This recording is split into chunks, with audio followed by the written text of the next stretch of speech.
برای دوستانی که زینشون بالا پایین میشه، حالا چند بار پیچ خریدید درست نشده یا مثلا خرابه، که منم با این مشکل مواجه هستم، فقط کافیه یه چسب قطره‌ای بردارید بیارید.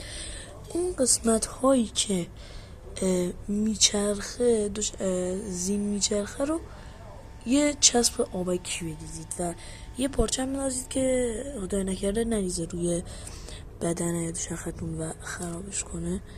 که من این اتفاق چند باری برام افتاد. یا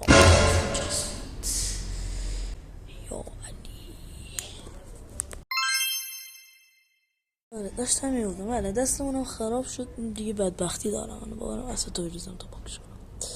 اما خب به دستتون با یه اسید ساده یا لاک بکن کار در میاد که یا علی چرا وای دستم وای داره پای میشم.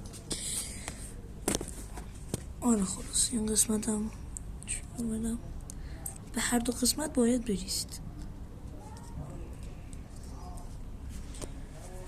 دستم حاجی دستمون درد داره. وای حواستون باشه که این اتفاق براتون نیفته. وای در نمیاد. ببرم اینو بکن.